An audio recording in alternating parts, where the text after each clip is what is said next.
What is up, guys?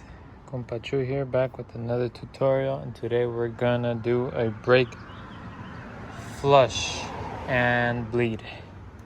So what we got here, we have my own custom bleeder right here that I made. I have another video that I'll put down in the description down below so I can show you how to make one. It's very simple to do, took less than 5 minutes.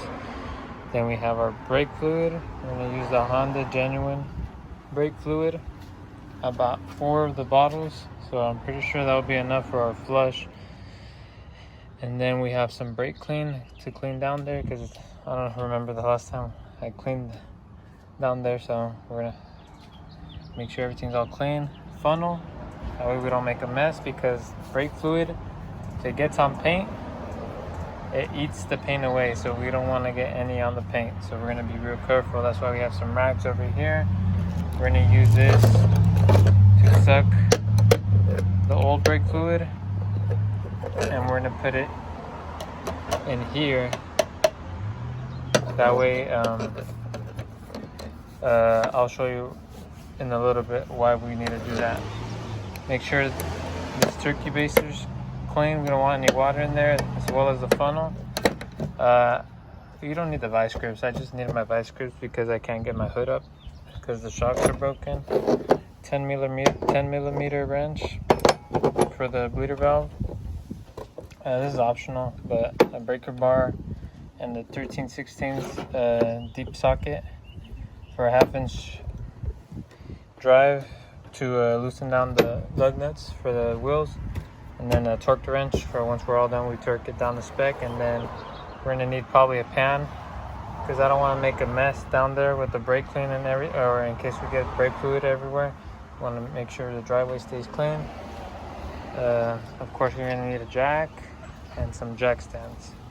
All right guys, for the first thing we're gonna do is clean off the exterior of the brake fluid reservoir right here, which I already did with some brake clean, a little bit of brake clean on top, and then with the clean rag, just wipe it all over.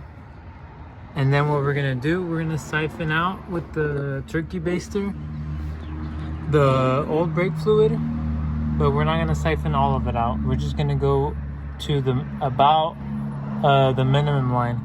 We don't want to go too low, or else air will get into the system. So I'll go ahead and show you right now. With the turkey baster, we're able to get down to the minimum mark, and that should be good right there. And what we're gonna do, we're gonna top it off to the max with the new brake fluid, and then we're gonna put just a little bit more of the new brake fluid into here, and I'm gonna explain why in a bit. All right, guys. So we're gonna start off with the right rear. And the reason why we want to start off there is because for when we're doing a bleed, you always want to do it from the farthest of the brake, the cylinder, the brake cylinder, to the least farthest. So the farthest would be the right rear, then we go left rear, then passenger front, and then driver side front. So this is the right rear. Let me get a better view of the camera. That way you can see. So this is the back.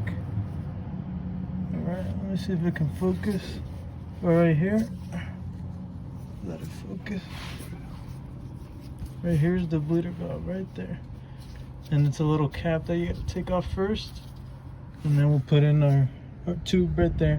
And I brought a zip tie just in case if it's too loose. We don't want it too loose, or else air will enter. So let's take this off. If you have trouble taking it off with your hand, just gently use a flathead and you can pop it off. But let's take it off. Alright guys, so I needed a zip tie so it can be really tight, because it was slipping off. It was a bit too loose, but now that I have the zip tie, it's nice and tight there, so no air will go in. And now begins the procedure. Alright, so you're gonna have another person go into the driver's side door, and they're gonna press on the brake. And when you press on the brake, you're gonna want to crack open this loose, but just a little turn, like a quarter turn, just a quarter turn facing me. which would be lefty, loosey, righty, tighty. It's just a little quarter turn, and they're gonna hold on the brake. They're not gonna let go when you tell them to press on the brake. You're gonna tell them press the brake, and then you're gonna pull for a quarter turn. You're gonna see that the brake come out, and then you're gonna shut it out, and then that you're gonna tell them let go, and then you're gonna repeat the process about 10 times, and then you're gonna check the brake cylinder, the master cylinder, to see if the fluid has gone down, and if it's too low, if it's to the minimum line, then you fill up all the way up again to the top until you see no air bubbles, or until you see that the brake fluid is nice and clean with no air bubbles. So let's go ahead and start that.